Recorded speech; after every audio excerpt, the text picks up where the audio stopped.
Now, listen, I know everyone's talked about it already, but I saw this tweet and wrote the script for this video before the debate, so it feels like a waste to not actually make the video for the purposes of deception detection.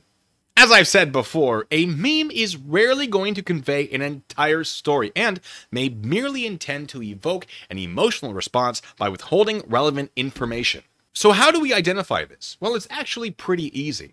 If you look at something and think, that doesn't make sense, why would someone choose to do a thing that they should probably know is not the best option, then you are probably not being given all of the information. People tend to make choices that they think are appropriate, so if you think their choice doesn't make sense, one of four things is likely true. The person making the decision has some sort of impairment to their mental faculties, you don't know enough about the situation, you don't know enough about the person, or you don't know enough about the choice. Knowing this, is Biden mentally impaired? Some would argue yes. Others would argue no. I would argue that Biden most likely did not personally say, put 20,000 Haitian migrants in a single Ohio town. Now, he may be in some way responsible, but so are, 100 other people. The president does not act alone. There are advisors and cabinet members and armchair generals on X. It's a little joke. Because it doesn't make sense to me that Biden would choose to put 20,000 immigrants into a town where they are, eating pets, allegedly, and living 10 to a bedroom, allegedly, this suggests that the tweet is not providing enough information, and I should look into it. Does an Ohio town have 20,000 Haitian migrants? Well, maybe. The city of Springfield, which appears to be the unnamed town, says the total immigrant population is estimated to be approximately 12,000 to 15,000 in Clark County. Do keep in mind, Clark County is not a single city, and 15,000 is only 3/4 of 20,000. So already I'm questioning the accuracy of this tweet. Did Biden put them there? No. These immigrants entered the country legally, they remain in the country legally, and they have chosen where they want to go within the country legally. So, claims of 20,000 illegal immigrants, like the one made by Gulf Insider, appear to be inaccurate. Per the city of Springfield, Haitian immigrants are here legally under the immigration parole program. Springfield is an appealing place for many reasons, including lower costs of living and available work. These conditions are thought to be the primary reasons for immigrants to choose Springfield. Now that there are numerous immigrant families residing in our community, word of mouth is adding to our population, as this communal culture is sharing their positive experiences about living in our community, with family and friends who are also seeking to leave the impoverished and dangerous living conditions of their home country. Emphasis on choose. Keep in mind, to be eligible to remain in the U.S. under the immigration parole program, you must have a U.S.-based supporter file appropriate paperwork with the U.S. Citizenship and Immigration Services. You must be from one of 4 countries, you must have a valid passport, must enter the United States legally, must pass national security and public safety vetting, demonstrate that parole is warranted based on a significant public benefit or urgent humanitarian reason, and you can't have been removed from the United States within the past 5 years, among other things. This isn't a game of Red Rover, where all you have to do is cross the line to be untouchable. I've never played Red Rover, so you're going to have to excuse any inaccuracies. I apologize. There's also a claim that Haitians are eating pets. Have cats gone missing in Springfield? Allegedly. Do Haitians eat cats? Well, not traditionally, but if your situation is so bad that you have to flee your country, it may be bad enough that you become used to eating whatever is available to survive. Here's the thing. Springfield police say they haven't received any reports of stolen pets. Being an immigrant does not mean you can't be charged with killing someone's pet, especially under Section 959.131 of the Ohio Revised Code, which would be relevant because they're in Ohio, which states no person shall knowingly cause serious physical harm to a companion animal, like a pet. So, if it could be proven that Haitians were doing this, surely it would be proven, and a police report would be filed. I'm not saying it's not happening, but I'd like to see some actual evidence and not just an internet meme, because the evidence I've seen includes the Deputy Director of Public Safety saying, we get these reports, the Haitians are killing ducks in a lot of our parks, or the Haitians are eating vegetables right out of the aisle at the grocery store, and we haven't really seen any of that. It's really frustrating, as well as a claim that the police also said there has been no discernible evidence of Haitian gangs in the city. Are these immigrants causing some issues in Springfield? Yes. The city can't quite keep up with the population boom, and there are a lot of issues caused by a lack of translators. But unlike officials in some other states, some officials in Ohio have filed for federal assistance. FEMA awarded Columbus, Ohio, $6.6 million to address a migrant housing issue. And yet, Ohio Attorney General Dave Yost directed his office to find a way to stop the federal government from sending migrants to Ohio. Dave, can I call you Dave? Come here, Dave. Let me save you some time. Springfield, Dayton, and Columbus partnered with Welcoming America around or before 2014 to reduce population and economic losses. The immigrants aren't being sent there, they're being invited there by the cities. Housing was cheap because the population was declining. Now it is less cheap because more people need housing. That's supply and demand. A basic concept that you might recognize from a little thing called capitalism. Now, I'm not saying that you're a capitalist, but that's not an uncommon thing to be familiar with here in the United States. And if these migrants are willing to work for less, well, that's capitalism too. If migrants are trespassing in yards, call the police. If they're stealing food, call the police. If they're killing animals, call the police. If they're engaging in any criminal activity, call the police. Too many tenants in an apartment? Evict them. Landlord doesn't want to evict them? Fine the landlord. Is the city deciding to be lenient? Well, if the residents of the city don't like that, they can vote for different officials, I presume. Are the officials not allowed to be lenient? If not, remove them in accordance with relevant law. Now, I'm not saying these are the best or only options or that I am advocating for any of them, but they're options. All of these issues already have a solution. Columbus just got a $6.6 million grant from FEMA, a federal thing, to help with the issue. Now, presumably, officials in other cities can pick up a phone and say, hey, insert city here, can we get a copy of what you submitted to also do that? And this brings us full circle. If I can figure this out, so can Dave Yost. Now, people usually make decisions that make sense to them. So if we assume Yost is making a sensible decision, we have to find the set of circumstances that make the decision sensible. As an example, and this is not the only possibility, perhaps Yost is merely trying to make the current federal government look bad as the presidential election approaches. He has publicly supported Donald Trump as recently as August 21st, and historically, Trump has, in my opinion, rewarded those who are loyal to him. So surely it would put Ohio's Republican-led government, to include Yost, in a better position if they supported Trump, and if Trump won the upcoming election. Now, with that in mind, it makes sense to shift the blame from the Republican officials in Ohio to the Democratic officials in Washington, D.C. Now, folks, I'm not telling you who to vote for, but if you're going to suggest the Law and Order ticket contains someone who recently received 34 felony convictions, it causes me, someone who was in law enforcement, to question what else you would spin to support that ticket. And that, ladies and gentlemen, concludes my original script, but new information is now available since the debate happened. Mike DeWine, the governor of Ohio, has confirmed the mayor of Springfield has no credible information supporting the claim of people eating pets. In an interview with NBC, the woman who is credited with starting the rumor actually admitted that she had no firsthand knowledge of it happening. Shocking, I know. DeWine has stated there are issues with housing and healthcare and driving, but these issues are being addressed. The state plans to provide $2.5 million in assistance to the city of Springfield. DeWine does suggest that the federal government has no plan to address this issue, but let me walk you back a little bit on that one, DeWine. First, love your interview with NPR. I thought you gave some really great answers, but these immigrants appear to have been invited to Springfield by Springfield. This feels like maybe Ohio should be the one coming up with the plan, but maybe should also, and this is coming from someone who has never requested millions of dollars in federal aid, request millions of dollars in federal aid.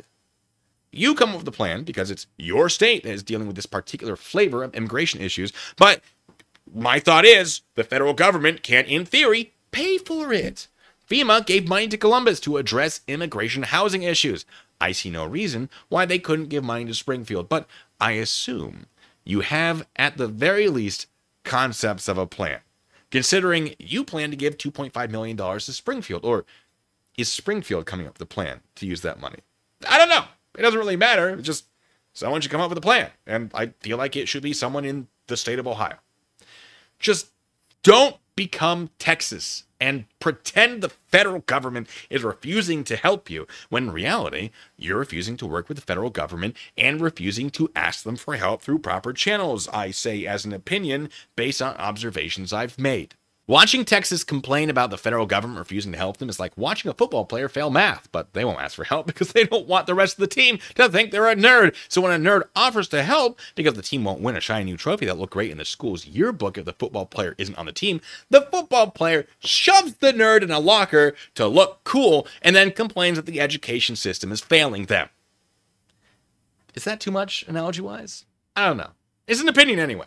Let's talk about the driving issue while we're here. Why not? It's actually pretty interesting, and I've seen it used to attack the situation elsewhere, so I would like to bring it up. In Ohio, if you're over the age of 18, you can get a temporary driving permit by correctly answering 75% of 40 questions over the course of an hour online. That's not an immigration problem. That's an Ohio problem that the immigration seems to have just pointed a big arrow to. So, are the Haitians causing some traffic problems? Maybe. Allegedly, yes. I'm not there. I don't know. It wouldn't shock me if that were true. But that's not Biden's fault. Ohio sets those rules. Rules that maybe Ohio plans to review. Wouldn't that make sense? Again, it seems like something the state can do on its own. And maybe with money from the federal government. I don't know. Why not ask? Let me bring in our guest, Grifkai. Hello. Thank you so much for calling in. Now, you say that you are a resident of Ohio. Is that correct? I am a resident of Ohio. I live on the outskirts of Columbus, Ohio, in Plain City. Oh, so you're pretty close. 20 minutes drive away from Springfield, which, while playing the game Ingress, I have been through numerous times. So I'm very familiar with driving around. Haven't been there in a while, but I can say that at the time I was going through there, it definitely was a Ohio town that was going slightly downhill. When would you say that you were there last? Probably about 2 years ago. Okay. Now, this would have been around the time the immigrants were coming in then. Right. Okay. Did you say that it was an Ohio town that was, I don't want to put words in your mouth. Remind me what you said. It's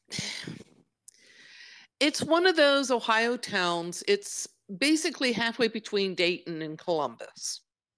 It's just off of I-70, which is a major east-west transport.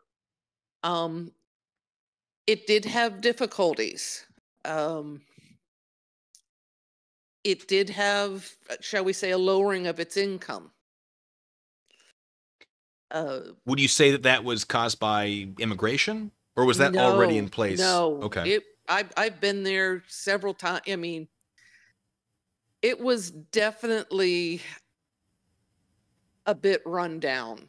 I mean, and we're talking early 2000, probably 2015, 2016.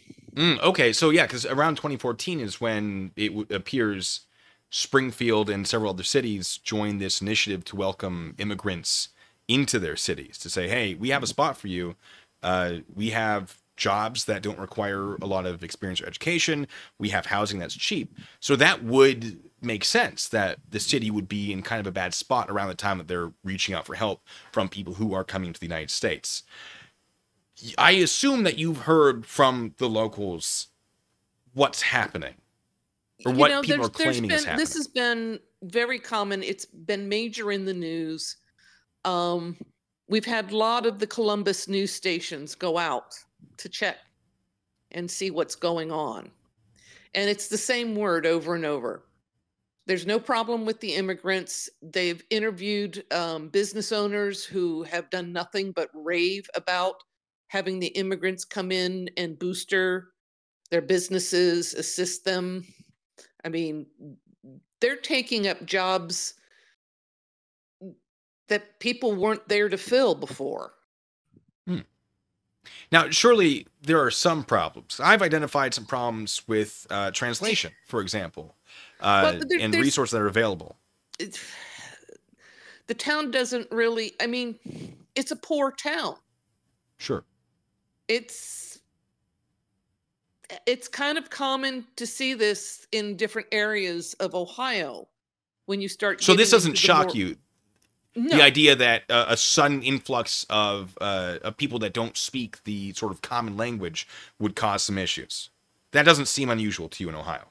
no. I mean, we've had, even in Columbus, we've had the Somali immigrant um, grouping. We have a lot of Somali immigrants in Columbus, and there's been a lot of resources used for outreach.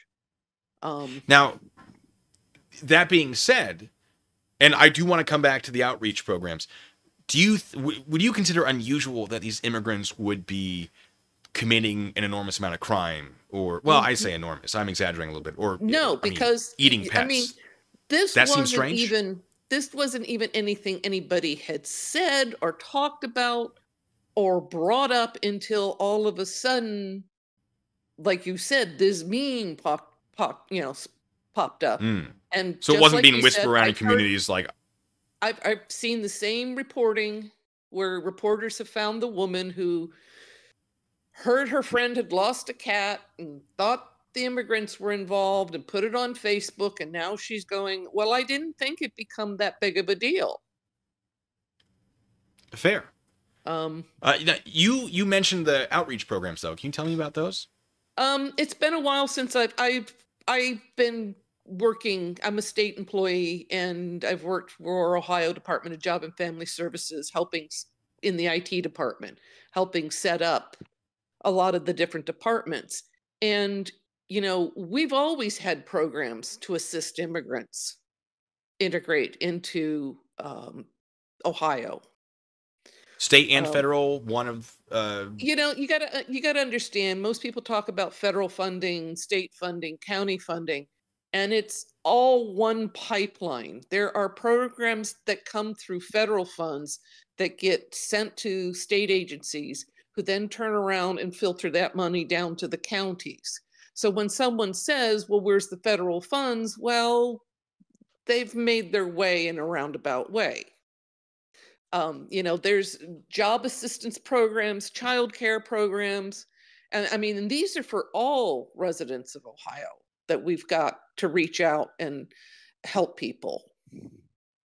We've got the food assistance. Now, your statements seem to differ significantly from someone that is in my live chat who goes by the name Mandy Cush, who says, and I'm quoting here, I absolutely cannot take you seriously when your green screen is obnoxiously off-center. I'm sorry, Mandy. I'll see if I can fix that. Your takes are those of a liberal psychopath, and especially not getting your facts straight whatsoever. There's more. It says, I'm in Ohio, and you are not right. And, sir, please tell me how you have any idea of what is going on here in Ohio. There was no problem until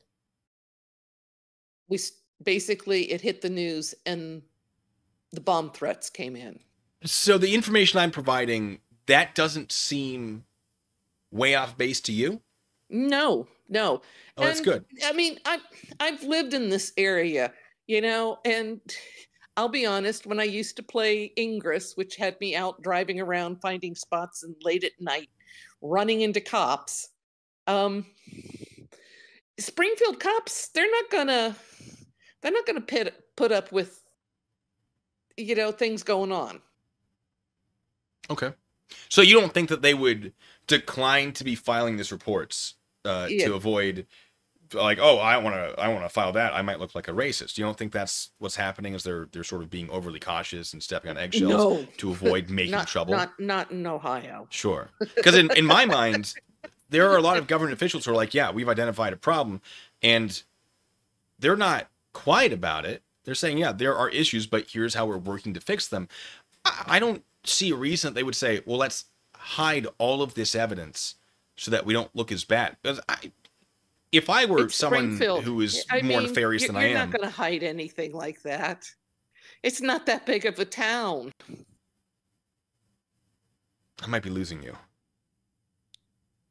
Sorry. I mean, that might just be my earbud. Well, my thought was, if I were more nefarious than I am and I were in a position of authority, within Ohio, and I was like, well, there are all these problems that we can pin on the immigrants. Why wouldn't we just pin on the immigrants and make it a bigger deal and sort of protect ourselves from this situation by saying it's squarely them? Like, I feel like that, if we're covering something up, is an easier approach, not the right approach by any means. But if that's what's actually happening, if people are actually committing all these crimes, why would you cover it up? That's not a bad look on Ohio. Honestly, I'm more worried about the skinheads who have been marching through different areas with swastika flags than I am about the Haitian immigrants. And I would have to go look it up, but I think it was a few weeks, not that long ago, that, shall we say, neo-Nazis were showing the colors in Springfield. That's wild. Yeah. So you don't see that brought up. Well, we're bringing it up now. Is this common, or is it like a one-time thing they're passing through? It's the one time I've seen. Let's just say it's not uncommon in different areas of Ohio. I see. Well, there are elements of the Ku Klux Klan still in Southern Ohio.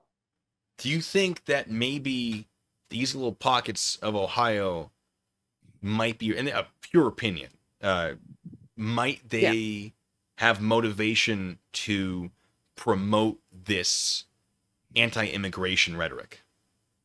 Yeah, I mean, there is a dichotomy in Ohio between your major cities, Cincinnati, Columbus, Cleveland, and to a smaller extent, Dayton, and to the rural county area.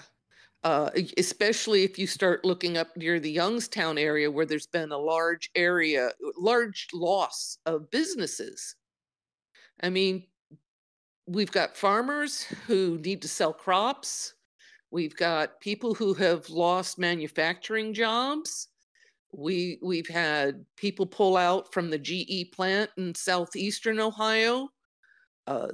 Southeastern Ohio is a very depressed area.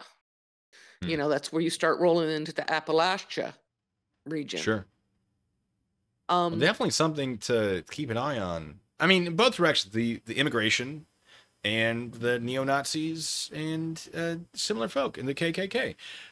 If there are problems, I think we should pay attention to the problems and we should address the problems appropriately. And from what I'm seeing, the immigration problem can easily be addressed. I mean, it might cost money, but if $6.6 million can be, given to one city, surely there's more to go around to the others. The thing is, I mean, these people need the same thing as any other person in Ohio needs. They need food, shelter, a job, and we have agencies set up to help provide those. Are we overwhelmed? Excellent. Yes, especially after the pandemic. But the immigrants aren't putting that much more stress overall on our system if we balance things out a little bit. I mean, yeah, that's rough for a town the size of Springfield to be able to take that many people in. And I'm sure there was a large learning curve. Sure. Well, I hope that with all the attention it's getting, I hope that that learning curve is being approached effectively. Thank you so much for calling in and for your time. I think that answers all the questions I had. Is there anything else you'd like to add? No, I mean, I just said I'm willing to drive out to Springfield and get you some film footage, and I've got a vacation coming up, but just let me know, and I don't mind driving over there. They got an awesome farm market. Originally, I didn't want to impose, but since I have someone in the chat who's saying that you are wrong and I am wrong, I assume, I don't want to put words in their mouth. What I'm taking away from what they're saying is that I am wrong and that you are saying things that they do not agree with. I don't know that they've directly addressed your statements, but they have addressed mine. If you're in the area, I certainly wouldn't hate any information that you think might be appropriate or relevant. I've also got a list of restaurants in Springfield. Let's support the town. Go have some food. If anyone wants to donate to give Griff Kai a little bit of restaurant money, let me know how this makes you feel in the comments section. Play nice, folks. I mean it. Like this video if you liked it. Subscribe for more nonsense like this. And until the next time, be good, stay safe.